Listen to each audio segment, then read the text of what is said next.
And I was on a lot of Adderall, and I remember took 18 shots of espresso before our coffee meeting because Oh my God. on a dare with the barista. I thought after that conversation, it was probably the meth and all the caffeine. I was like, I think I'm famous. Like, I think Trekking heavier, traveling light. There's one thing that's right wherever I go. That's where I am.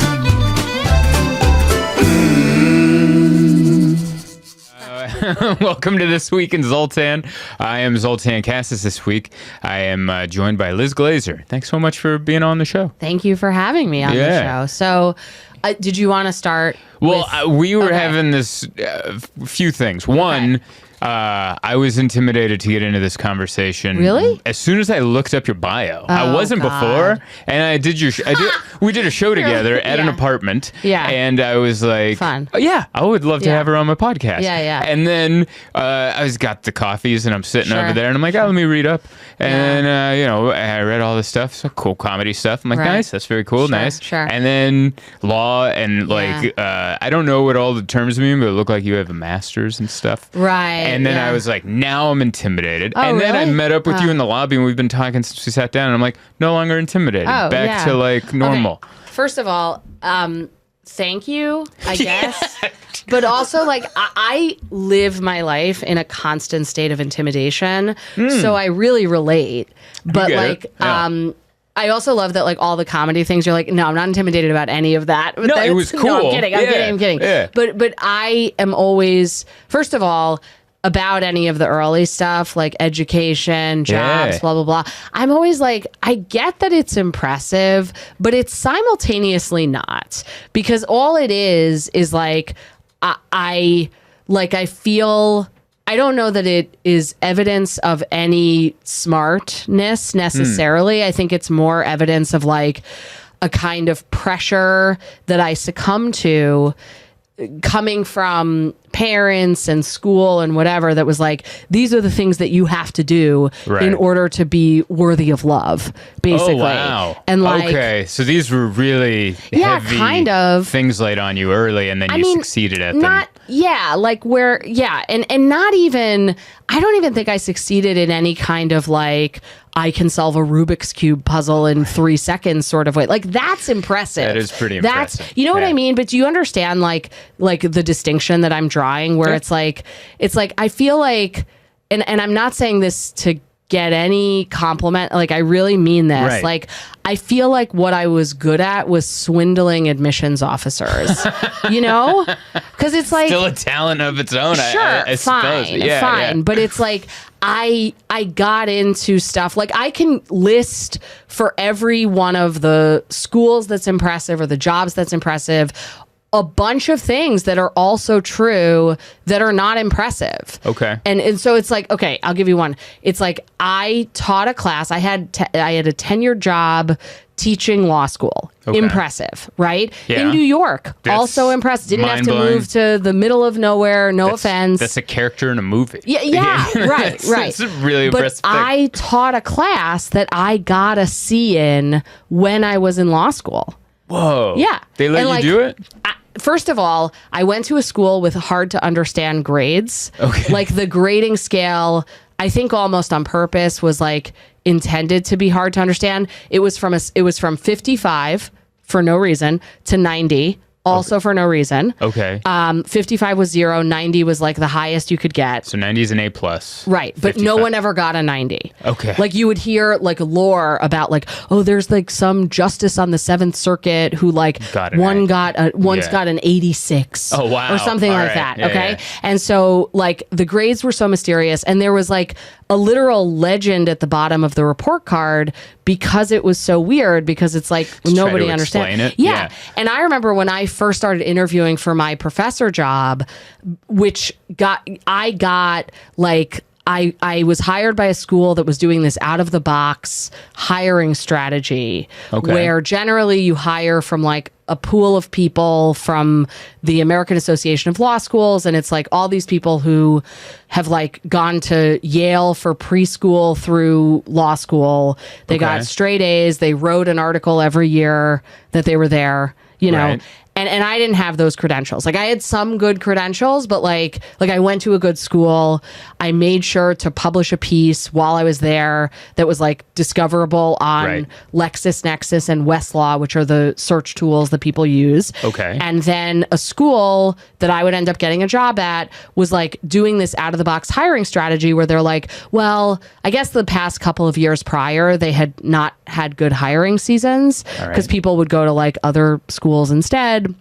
But they were like, well, we'll identify people who are about to go on the market for teaching, but they haven't yet. And we're going to get them. Yeah. Okay. And so they did like a search on the Lexis and Westlaws for like somebody who went to XYZ schools, published a thing in the law review of the school. And then you were able to get in. Right. But when I got the call or the letter, about like, did you ever consider being a law professor? Which I was like, yeah, I just never thought I would be able to because I went to the University of Chicago, which is like definitely a school that's very academic and people like want to be law professors. But like my recommenders, like the people who were professors there who liked me the most were like, you're never going to get a teaching job. Wow. Like you have no idea how hard this is. Even when I got the letter from the school that I would eventually get a job at, my recommenders were like, okay, well, do the interview. You're playing with the house's money, but like you're gonna lose because like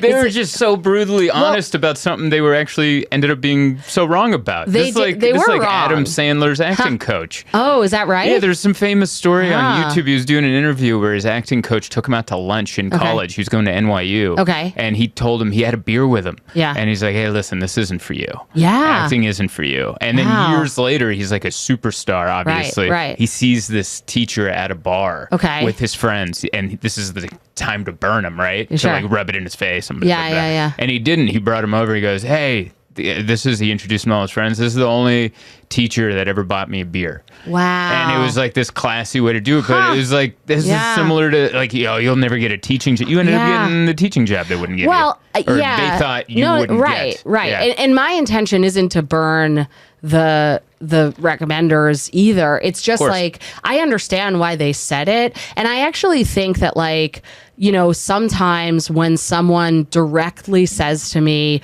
you cannot do something, like in a sentence, very clearly, just lights the fire. Yeah. Because I remember like when I was in college, I graduated with 2 degrees because I was a philosophy major. Yeah, I read that philosophy and then law. So let me break that one for you. Because philosophy is perfect for comedy in a sense, you know. Yeah, and arguably as is law. Because I feel like, you know, law is like so much about like, as is philosophy, there's like premise, right? And rules and, you know, breaking. I don't know. Like, I think there's approaching things with like set ways, like the ways we get into a joke. You can do this, rules of 3 different things, but then also ways to break those rules. Yeah, I think and so. And kind of write your own music. Basically, what I'm getting out of this is that whatever you're into, whatever you get good at, whatever you get credentials in, seem extra impressive to people that aren't in that world. I think that might be it. And then the more they know about it, they're like, listen, it's almost like when I talk to someone that's not a comedian, they're like, that's so impressive. Sure. You do comedy. Sure. And it's like, well, if you actually saw, if I could like give you a 90-second TikTok review of my career, you'd be like, a lot less impressive now. That is a lot less impressive. Yeah, there was a lot of bombing there. Like, thank God you're decent at this because you definitely went, you know, this weird roundabout way. So that made me feel a lot better. Oh, totally. Yeah. I mean, but I'm also like the one thing that I was going to say about the 2 degrees, the reason I brought that up, other than to say it, I guess. No. She has 2 degrees. Listen, my mom made me. Liz, 2-degree Glazer. But 3. But anyway. 3. Good. Oh, she went back. She came out of retirement, got a 3rd. But is that I was a philosophy major, and that I noticed that I was like, oh, I think that I can like graduate with an MA, a master's, and a bachelor's degree in the same like moment. And you got them both. And yeah, but like it was like a small department, and like it was the kind of thing where like if you wanted to take a class, sometimes there weren't enough offerings, so I just had half of a master's because of like there not being that many classes. I went to a school where everybody was like into being an investment banker and nobody cared about philosophy, and so that meant there were like 3 classes and whatever. Philosophy, so it was, yeah, like so it was like a logistical thing. But anyway, there was so I was about to embark on my final semester of school, which was 4 graduate classes, which was a load, you know, for sure. And it was like, you know, it was a lot of like writing papers about I have no idea what. And that sounds like the hard part to me. Oh yeah, that's what I think. Yeah. So I never went to college, but when I think about what college probably was for a lot of people, is writing a lot of papers and assignments about things they don't know about. 100%, which is terrifying. Yeah, but it's also like, it's not like at the end of doing that, I feel like I know anything. Like similar to, I was thinking about this when I was looking at the buildings where I used to work. Yeah. I was like, oh, what was my job? I think it was like being CC'd on emails I didn't understand. Like, you know, that's, you know what I mean? Where it's like, I maybe you can relate to this. And well, you'll definitely have more of a background on it. But I feel like the higher up the job, the less vague your responsibilities are, or the more vague your responsibilities are. Because I think about the jobs I had, and it was like unloading trucks and working at a warehouse, being a waiter at a retirement home. Sure. And it's just like very simple. They order food, you bring food, unload truck, you put there. Like your jobs are very distinct. And then anytime I talk to someone that had like an office job, like up there, they're like, I don't really know what I do. No clue. I'm just kind of here and I'm lost. Yeah. Yeah.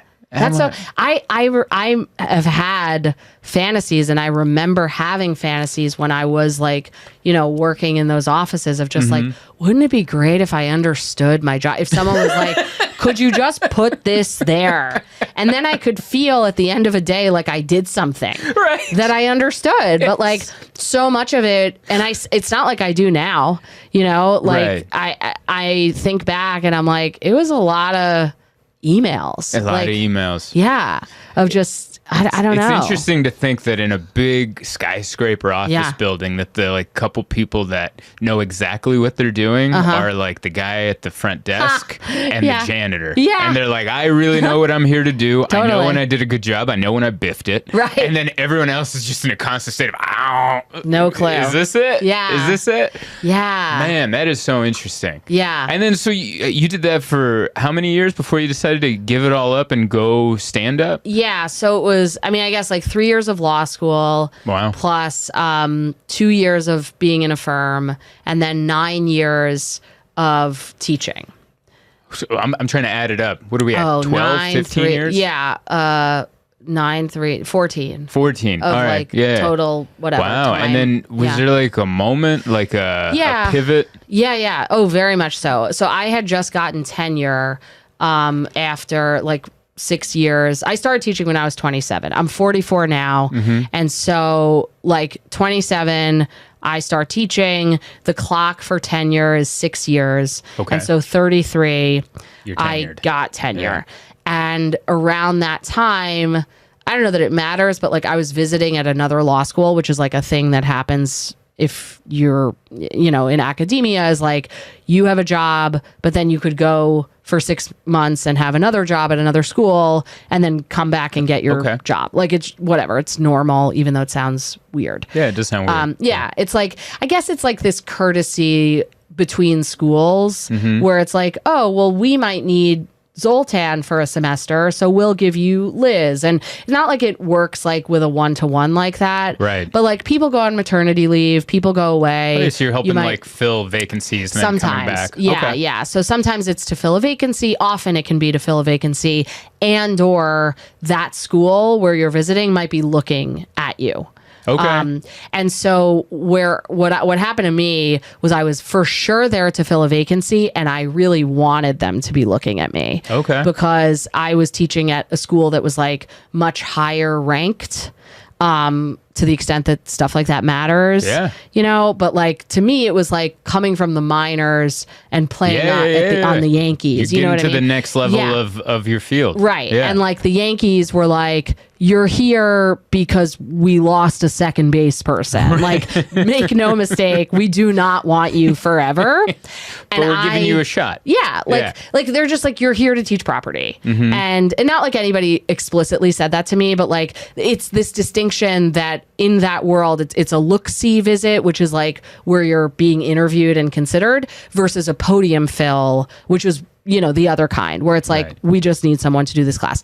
And so anyway, so I was the latter, and I was teaching my classes and really wanting them to think I was cool. Yeah. And they didn't. You know, they were like, hi, you're fine. A little weird, but you're fine. At the time I was on Adderall, so like they had a point. So, but anyway. Coming in a little hot. Yeah, probably. I mean, most definitely.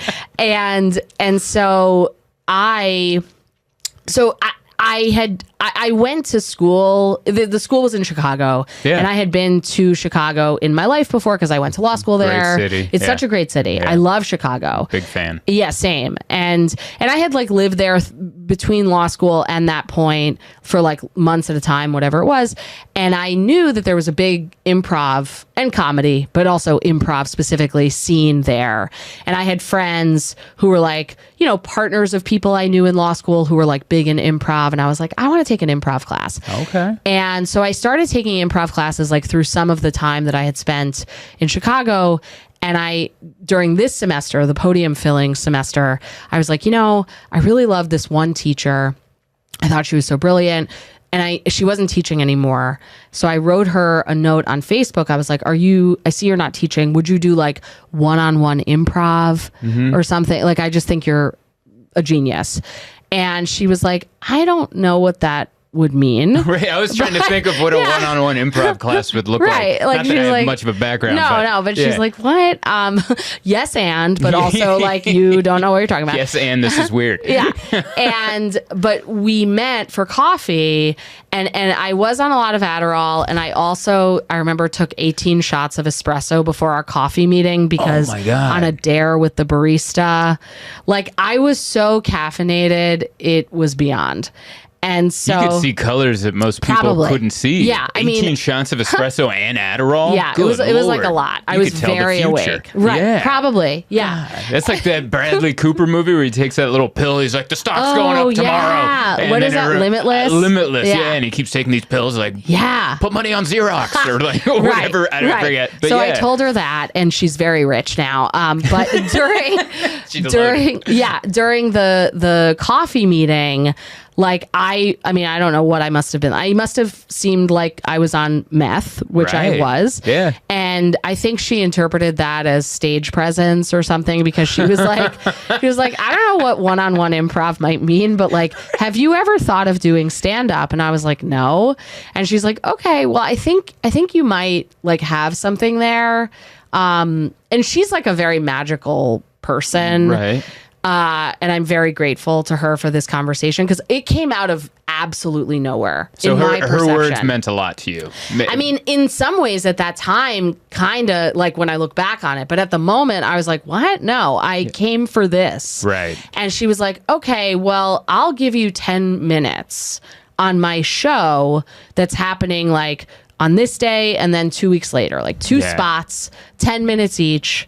And I was like, I don't know what you're saying. Like, no.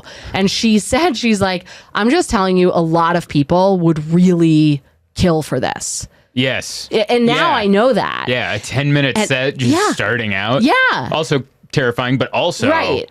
Like a great opportunity. Totally. And she's like, I think when she said a lot of people would want this, I was like, well, I definitely know I want things that a lot of people want. Like, I think I can get behind that. I don't know what the process was, but I'm pretty sure it was something like that. And you say this is sought after. Yeah, right. And so I said, fine. And then, you know, like I knew that was happening. And I was like, I thought after that conversation, it was probably the meth and all the caffeine. I was like, I think I'm famous. Like, I think like I've made it and like this is it, you know, like I have my own show. I already know the title of this podcast, 18 Shots of Espresso. Yeah. And you know what? I think 18 Shots of Espresso would make anyone feel like, I think I'm famous. I think these are all background actors in a movie about me. Yeah, I definitely had that. And for the next, like, I think it was like 2-3 weeks before the first performance, I don't know. There's not a single person in my even not immediate vicinity that didn't know that I had these performances coming up. Like, I remember I was on a plane. Everybody. Wow. Okay.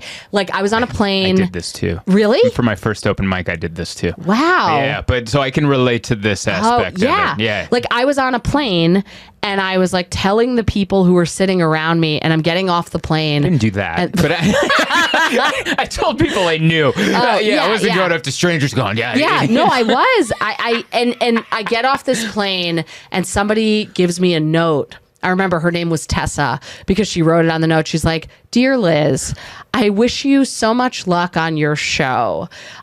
It sounds like you're very excited about it, but in the future, if you could keep your voice down, you might." I don't remember the exact words, but like it was something. She was like, "I'm on my way to my mother's funeral," and like it was a lot to hear you going on and on about your show. This wasn't a person you talking to. This was like someone else that could hear. In like row whatever, in front or back from me. Also, you know. It's a lot. It's a lot, but also bring headphones. Yeah. You know? Yeah. I mean, it's a flight. If it wasn't that, it was going to be a baby. No, I know. You know? Yeah. And arguably, I was. Wow. How loud were you? Yeah. Someone took the time to write a note? Loud. Wow. Yeah. Like I was Airplanes projecting. Are loud. There's jets out there. I know. Nothing. I can't hear my wife next to me. I'm like, what? Right. Same. Yeah. She can't hear me either. I think it's Points are loud. Right. That is never talked about in movies, by the way. Every time there's like a deep conversation, they're just like, I don't know. I'm like, you can't hear that on a real plane. There's jets out there. That's so true. But so you were so pumped. You told everyone on the plane. Everybody. You annoyed someone on their way to bury their mother. Yes. And then what happens with the show? So, okay, well, there's the show, and then there was the show before the show. Okay. So the show was great. Okay. And basically, I mean, the actual show, I think there is like a story there in the sense that I had written whatever to prepare. And then, I was feeling very nervous, like before the performance. One of my friends was like, just say something vulnerable at the top. And that's actually like, great advice. It's such good advice. Who is that person? Abby Sher. She's amazing. Comedian? She is. Yeah. She's a comedian and an author. And like, she was on the main stage at Second City. She's lived like a lot of lives. Advice, because that's really good advice. It's really good advice. Yeah. And thank you for asking her name, because I'm pretty sure she'd be fine. Like it was great. It's great so advice. Anyway, so I did that. Thankfully, but also, but before, so she's like, be vulnerable. And I was like, great, thanks. Got it. Hung up the phone. And then I was like, I don't know how to do that. Like, I have no idea how to be vulnerable. They don't teach you that in law school, like whatever. Probably the opposite. Exactly. Yeah. And so I remember I was like early to the show, and there was a package at my door that I didn't expect. And so I was like, I guess I'll just like open this and then I'll go to the show. And then as I take out the scissors, I'm about to open this package. I didn't know what was in it. And I was like, oh, wait, one trick to being vulnerable is just not knowing the answer to something. Why don't I just open this package on stage? Wow. Right? That's a really great idea, too. I mean, different, but like, too. I've never seen anyone do that. Oh, yeah. Yeah. Well, yeah. So, but it was mostly because I was like, I literally don't know how to take Abby's advice about in the absence of this, whatever. And so anyway, so I did that, and it turned out that what was in the package were 18 vinyl suit covers, like, when you like hang up a suit in the closet. Yeah. The reason being that 2 weeks earlier, my mother had visited my apartment and saw that my cat Mona, who's a white fluffy cat, was getting all the fur on my suits, and she's like, Elizabeth, you look like a cat. You can't like wear this to school to teach school. Yeah. Like, you have to put these vinyl suit covers. And I was like, okay, I will. And she knew I would never buy them, so she just sent them to me. And 18, because I mean, Jewish superstition is 18. It means, like, in Judaism, letters have numerical meaning too, and so the two letters that make up the word chai, which means life, are chet, which is 8 in value, and a yud, which is 10 in value. And so 18 in Judaism is this like superstition. And I was playing golf recently with my lesbian neighbor Vicky, who I love, and like she wanted to play golf, and I was like, I want a lesbian friend, like, and she's the coolest. And so I was like, great, golf. Meanwhile, golf. Are you a golfer? No. Okay. No, I'm not. I respect the game. Yeah, I respect it. It's a lot of holes. Like, and I'm like, did a Jewish person who was superstitious make up golf? Because otherwise, holes. I don't know why. The only reason I ever do anything 18 times, like from an OCD standpoint, I used to like kiss a mezuzah. 18 shots of espresso. 18 shots of espresso. Yeah. Whoa. Right? And so she sent me 18 suit covers, undoubtedly because of Jewish superstition. Because I mean, it's just like, to give you a sense, like, people, if you give someone a bar mitzvah gift, it's like $72, and like anyone who knows is like, oh, because 18 or whatever. I see. You know, so it's definitely, it's like a thing. But so 18 suit covers. And I opened the package, and I basically, what it did for me in that first performance was it got me out of my self-conscious brain, and I just had to tell these people in this. Yeah, I was like, you know, so in so doing, I ended up explaining, I have a cat, I have this job that I wear suits to, and my mother, and here's my relationship with my mother, and here's why she, you know, gave me this gift and whatever. That is incredible. That means your first set was kind of like, you know, that show they do set lists? Yes. Where they kind of just like throw. So for the people that don't know, it's a show where comics go on stage not knowing what they're going to talk about. Right. And then they take advice or suggestions from the audience before the show. Yeah. And then while you're on stage, you just throw like a word or a key phrase up there, and you got to figure it out from there. Yeah. It's like, it's a challenging type of show, but it's fun. It's creative. It's so it's very in the moment. The audiences can see that it's you did that. Yeah. You did that on a first set. You're like, I'm going to open something. Yeah. And then whatever happens. Incredibly courageous, balls. But also, like, okay, fine. But it was born of such fear of not knowing what to do. And the part of the reason for that is, so that was the first set, right? Like on stage, whatever. But at this improv show where you had 10 minutes. Right. Yeah. And it went great. There's no way that could fail. Yeah, it's in the moment. They're almost seeing magic and spontaneity, and they're like, good. What is happening? Right. And then the person who gave me the spot was like, we're gonna have to send you a package before every show.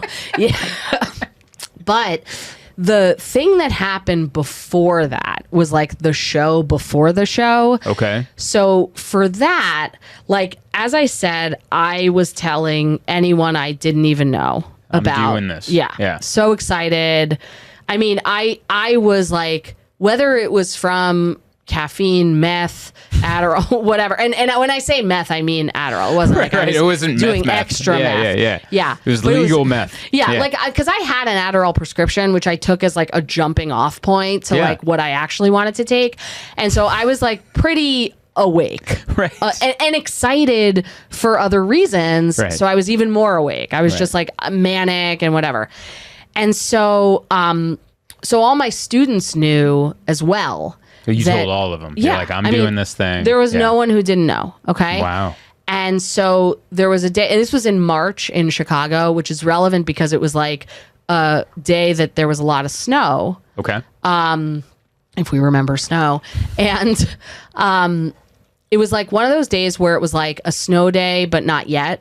You know? So you're like San Diegan. So I'm still it's like unfamiliar. When it snowed pre-global warming, sometimes it snows like a lot in the morning, and school isn't yet closed, but it might close like in an hour. Okay. And so it's it on was the like cusp of being a shutdown day. And they should just close it at 6 a.m. and like save everybody the hassle, but they don't. And so it was like one of these days where I was teaching at like 10:30 in the morning, and school would close, but not yet. Yeah. And so I was at school teaching to like 5 students out of, whatever Nobody it else was. came. Right. Yeah. Nobody else came. And so the 5 who were there were like, Professor Glazer, can you just do your stand-up? Oh, no. And if I had a set, then what might have transpired is like we start with 5 minutes and then we jump right back into regularly scheduled property law programming, right? But what actually happened was I did an hour and a half of I don't even know what. Like, I sort of remember it. Like, I remember at one point I jumped on a table and did like a Tom Cruise on Oprah impression, which is like Not something that I ever otherwise do, but like makes me wonder if like a sixth student was about to come in late, saw you on the desk, and went, you know what, I'm not going in there. Right, totally. That's hilarious.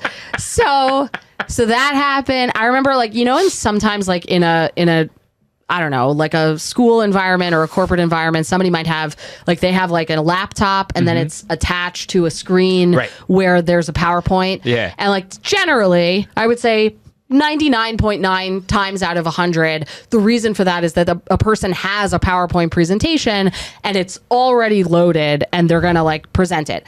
What I did in this moment was I was like, you know, it would be cool if I make a PowerPoint presentation as I'm saying it as like performance art. Like I remember doing that at some point. And it's like an unprepared event. Yeah. Right. Like just, okay. And so then, you know, class is over and I was like, wow, that was a great set. Like I'm going to be just fine for this performance. Like I could go all day, you know? Were these 5 kids blown away, your 5 students? So an hour later, okay, school's closed. And I had actually, I remember I had like a conference-y thing where I was giving notes to other professors. Okay. All I remember, I'm not a cursor in general, but I remember being in this, like, it was still snowing outside, but like they had this, you know, group of us, all academics. And I was like, what the fuck are you talking about in this paper? Like just reading these people for no reason. And they're like, oh, okay, yeah, you know, I guess I'll rewrite that section. And it was like all this like critique amongst us. Anyway, I get a phone call while I'm in that. And I was like, fuck you, I gotta take this. And you know, whatever. And like I take the phone call and it's the associate dean at the school where I'm a podium filler, right? Okay. Trying to get them to notice me. Yeah, trying to move up in the school ladder. Yeah. And he's like, hey Liz, how are you doing? And I said, Jim, I've never felt better. And he's like, okay, well, let me just say this, you're not in trouble. But your students, some of them came by a little while ago and they're just concerned for you. And I remember I had the wherewithal at least to say, like, I know that this, in response to what you've just said, is going to sound just wacky, but like, I'm hearing you and I understand, but like the truth is I really never have felt better. And he's like, okay, well, I'm going to be in touch. Again, you're not in trouble. Yeah. But like, we may need to have a meeting. Yeah. And then like a day or two later, I had a meeting with that guy, Jim, the associate dean, the regular dean, and then some guy, Cliff, who was like... He was a psychologist. Yeah. Well, and I had to have a multi-hour psychiatric evaluation. Wow. To determine like my kind of manicness, I think. Yeah. And I mean, I have had the same therapist for 17 years. Okay. And so she's amazing. So there are a lot of benefits to that. But one of the benefits is that like, she's known me for like such an arc, you know, like when I first started going to her, I was still teaching and she was like the point person for these people who were evaluating me. Yeah. And like, so recently we were actually talking about this and she said, she's like, you want to know what they said to me? Yes. Yes. Right? I was like, yeah. Are you allowed? Please. Well, she, I guess, is allowed because she, right? So, so she's like, they said that they were trying to figure out like if you were like too manic to function, basically, like to have your job. But what they actually determined was that you were just really excited and maybe on some drugs, but like very, very pumped about your doing show. This thing. Yeah. Right. And like, that's not a disease, basically. Right. And so anyway, so I had that evaluation. I had the meeting with the deans. Ultimately, the two deans, like Jim, who was on the phone with me, and the regular dean I kind of swayed them, you know, where like, cause I showed up and I was like, I know I did something wrong. And here's like the, you know, corrected syllabus for the rest of the semester so that we don't get off course. Cause like, I know I shouldn't have done that during class. Right. An hour of stand-up. Yeah, like here's why I did it. Right. But also like I'm not trying to make the case that I was correct. Right. And I understand I have a job here. I'm grateful to have it. And here's how we're gonna like make this up. The deans bought it, and I did that. I mean, there's no reason that they shouldn't have bought it. Cliff still on the fence. Like I could tell, and I had a meeting with just him, and he's like, "I think you're just clueless." That's what he said to me. Which, like, I mean, fair enough. Whoa. Yeah. Clueless. Yeah. So that was, his read or whatever. That's not even a professional statement. Yeah, it was Like, what he said. Clueless. Yeah. Wow. He said I was clueless. So anyway, and I think in that meeting, by the way, I definitely like gave the ticket link to all of them for the show because it still hadn't happened yet, and I was still excited. And then after, in the off chance they didn't believe you, like, this is a real show. Well, no, I wanted them to come, and they didn't come, which is fine. They were like, "Oh yeah, I think I'm busy, whatever." But then once I had the video of the set, I sent it to the dean. Right. And he wrote me back and was like, he had like very nice things to say about the stand-up. And then interestingly, he was like, and by the way, like, I don't think we considered you enough for full-time employment here. Because that was what I wanted the whole time. Right. I forgot about it because then I was like so in this stand-up thing. He's like, I don't think we considered you strongly enough. Would you like to be considered for a full-time job here? If so, send me your materials. And it was like such an interesting twist because and it was like, I think that was the real moment of the pivot because at that point I was like, oh, I have no interest in this job anymore. Like that was what I wanted him to say. And then, but then it didn't feel like what you thought it would feel like. 100. Well, I also was just like, I was into another thing by that point. Clearly. You brought it into the other thing. Correct. You were so into the comedy thing, you brought it into the other thing you thought you were into and had worked at for so long. Correct. And you were about to get this next level thing, or hopefully. Yeah. And then they're like, yeah, I think we want to give it to you. And you're like, you know what? Yeah. I actually don't want it. Yeah. Wow. Yeah. So that's the story. And then 11 a lot months, of times when people are like, I got a story about this. Thank God, comedians will have a good story. Yeah. But some guy on the street, you're like, Jesus. Yeah. Can we not? And because it will be nothing. Right. And that's amazing. Yeah. That's amazing. And I think like going back to your improv, I'm going to call her a guru. That's what she sounds like. She totally is. And she's like, I think you'd be more into stand-up. Definitely. Yeah. Definitely. You have a lot to say. You have and I think most comedians, that's why I was about to say, if you do improv and stand-up, that's incredible because I could only do stand-up. Yeah. I don't think I would do well in improv because I'm not good at I just wouldn't be good at that. I want to say my thing, and I don't want to work on a scene with all these people. Yeah. And but she saw that in you. She's like, no, you're jacked up on 18 shots of espresso. Right. You could go on for an hour. Yeah. You did go on for an hour in front of your students. I did. You should be in stand-up. Sure. And then all like the universe in a way between her, your love of it, and then your boss at the school essentially. Yeah. Kind of channeled you that way. Yeah. Even with the presentation of exactly what I thought I wanted, that then I was able to like decline in this way that I never would have imagined. Like this was like a top school, like the Yankees being dream like, job. Yeah, dream job. And I was like, oh, like I thought I did, but like having done this other thing. And this was in response to seeing the performance. Like it had zero to do with law. It's almost, if you go back to it, applying to a school as a student and they want to see your extracurricular activities. Yeah. And then imagine if you did that as like an 18-year-old, right? Right. And you showed them this incredible little 10-minute stand-up thing at an improv show. Yeah. They'd be like, this person's amazing. Like we would want them at our school. Yeah. And it's like, and honestly, I mean, I hesitate. It's not like it was that great a set, like looking back on it, you know what I mean? Of course, because it wasn't, now you're doing a different style of comedy, but I think anyone would be blown away by someone opening a package. Yeah. And then it was almost like watching like a Mentalist, you know, where they're like, I'm going to guess a number. You have an envelope in your ass. Let me pull it out. And then, the number is 18 or whatever. But you almost kind of did something like that where you're like, I'm going to open this package. I don't know what's in it. It's from my mother. Yeah. And you do this whole set on it. It's amazing. Like that set would crush. You couldn't repeat it. Right. It would have to be a different package, different story, obviously. But like, of course that's going to go well. Yeah. Like, of course. Like, that's genius.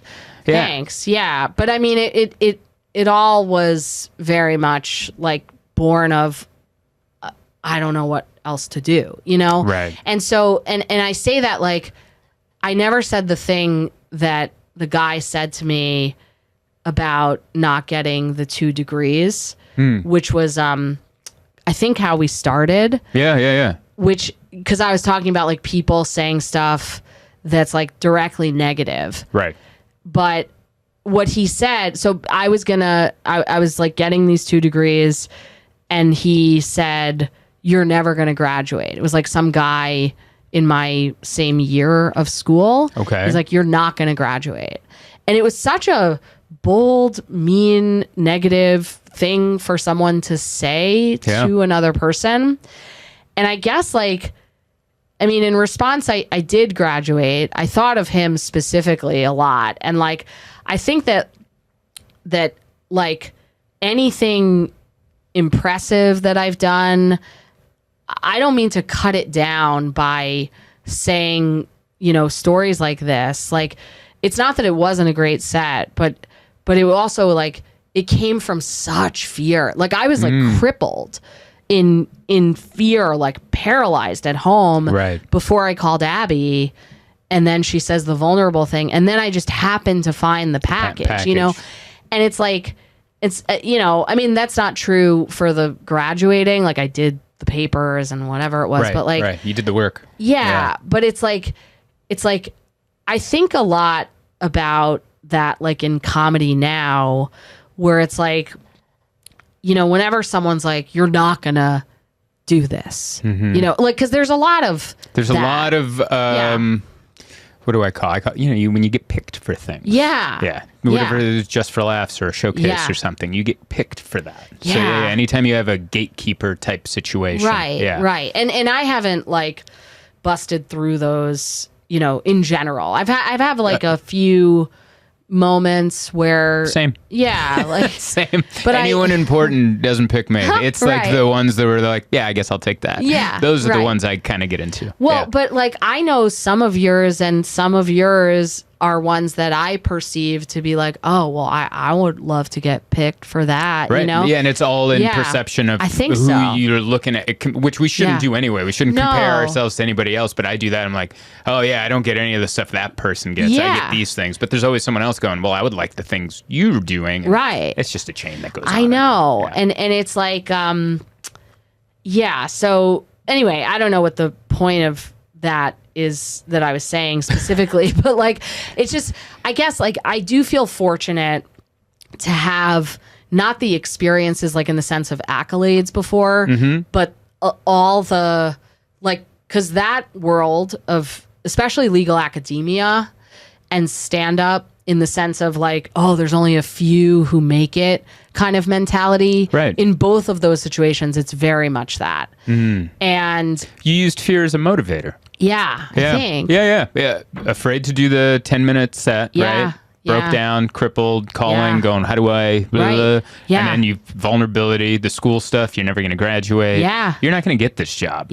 But like all these like no's in life, but you were able to use them as motivators to kind of break through. I use fear as a motivator too of what happens if this doesn't happen. Like, so I wanted stand-up to be my job because I never liked any of my jobs. And my fear was like, I'm going to have to unload these trucks for the rest of my life. That would suck. I want to do something else. And so like that was the motivator to just keep doing stand-up. And because I loved it, obviously. I was having a good time there. And I'm like, I'm going to make this my job. It just takes time to get to that. You use it as a fear to like prove everybody wrong, which is great. I guess that's such a positive way to like do it, even though at the time you're just flat out afraid.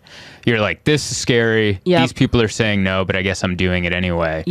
but from listening to a story as opposed to living the story, right? Very different. You're like, no, that's pretty badass. That's pretty badass, And that's incredible. And I was looking through. We did an apartment show, by the way. We sure did. Just to unglamorize everything we've just talked about. It was still fun. We had a good time. Fun. Our friend Daniel Starro put it on. Yes.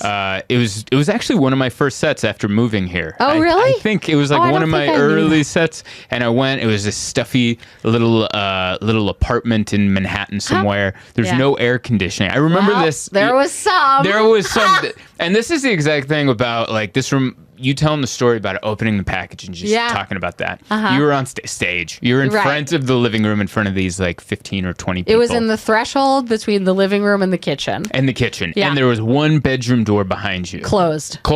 And you were like, what's back here? And you opened it and this waft of frigid cold air came in. So much air conditioning. And then they started laughing and you're like, why isn't this here? It was so hot. Everybody was sweating. Yeah. Uncomfortable. Yeah. And the audience was nice, but they were also, just like any hot audience, they're not going to be great. It needs to be cooler so they can laugh because they're going to get hotter. Right. But you broke it open going, why is there so much AC in here? Yeah. And the girls that live in that apartment started laughing. And they're like, well, she always has the AC blasting. And then you're like, do you make her pay more for it? And then you're like, we do. And so it just like broke. Yeah. It broke that wall of stand-up and show. Yeah. And just made everyone, and it really opened up the show for the rest of the evening. Oh, after I'm that glad happened. to hear that. Yeah, I remember that distinctly. I remember going home telling my wife, going, well, the show was fun. Yeah. But this lady, Liz, really broke it open by opening a door, literally a door, that opened the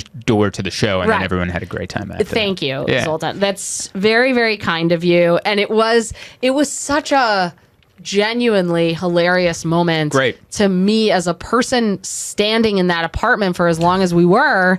So hot. Because like the difference between her room and the rest was like, it was like a meat locker. It's like 30-degree difference. Yeah, it was so cold. And so, that was fun. And I still love moments like that. It's hard for me to break my addiction from them, I think. Don't break it. Those are the things, those beautiful in the moment things. They're not forced. It's not like the people that kind of do planned crowd work where I'm going to look for a guy in a hat. Yeah. These are in the moment. They're beautiful and they play to your strengths. Oh. So anytime something plays to your strengths like that, even though you're like, I got these jokes I want to hit, they're good.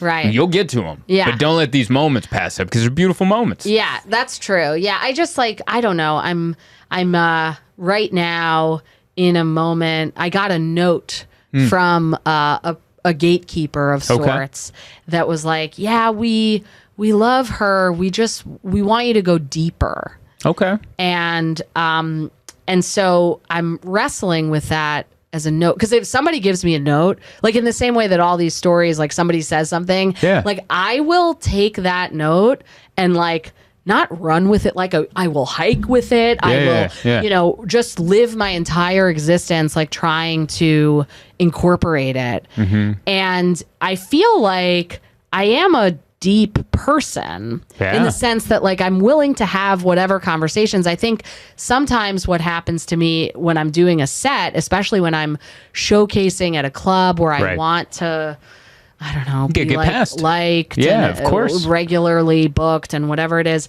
that I get afraid of like, I don't know, just not hitting punchlines and stuff. You want to do well. Yeah. And so I'm really trying to, I mean, I've had a few people be like, just get the note out of your head, which I understand. And they're trying to be like nice friends. Right. But I want to, I guess the reason I bring it up in response to what we were just talking about is like, I agree that those impromptu moments are like everything. Mm-hmm. But then I think sometimes those take over what, like, because I'm like, I don't know what I want to get to sometimes, Right. Like, because I feel like sometimes I love that aspect so much. Right. That then the other parts of any joke, like, I'm like, I'm so bored with that. Right. Interesting. So in a way, when you're doing these impromptu moments, you're not getting to your material. Yeah. And that material at the end of it, if you do a 10, 15 minute set, maybe they're not getting to know you when you're done. Yeah. Which I think is one of the real important things when a comedian is done with a set, whether it's 15 minutes or they're doing an hour. You should, as an audience member, have an idea of who this person is, their sensibilities, what they think, what they feel, and get to know them. So I think the note of going deeper is a great note for all comedians. Yeah. Except for some are so deep where it's like less, a little less. Yeah. But I think for the majority of us, a little more is great. Yeah. And it's just finding the balance, I think, between those impromptu moments and going, maybe I'm not going to go there right now because I'm trying to get into this other layer, you know? Sure. Yeah. No, that's a good way of framing it in terms of like, did they really get to know you by the end of the set? That's how I'm not the only one, but that's kind of how I look at comedians. Like if I watch someone's 15-minute set or 30-minute, little half, whatever. Yeah. It's hard to do it in 7 or 8, but but do I know this person? Right. Or were they just kind of telling jokes? Yeah. You know? And even if people are one-liner guys, you can still get to know them based on those jokes. Right. But do you get to know the person? Yeah. Well, I feel like I really got to know you today. I was blown away. Yeah. What an incredible story. Before we leave, I do want to plug a couple things. You have a new album out that just came out this year. Yeah. What was it? It was a little... It's called A Very Particular Experience. That's why I couldn't remember the title. A Very Particular Experience. Yeah. It's on Bandcamp, I saw. Yeah. It's on like anywhere you can buy an album. Yeah. Yeah. Go check it out. Is there anything on YouTube you'd like to plug? Oh, not specifically. All right, social media handles? Yeah, Liz Glazer. She'll be tagged in all the stuff where this comes out, but give her a follow. And if she happens to be in your town, which I know you're going to San Diego, check her out. Yeah. And thank you so much for doing this. Thank you. Yeah. This is so fun. It was a blast. Yeah. Thank you all for watching and listening. Thanks. Cheers, everybody. Bye. Trekking heavier traveling light. There's one thing that's right wherever I go.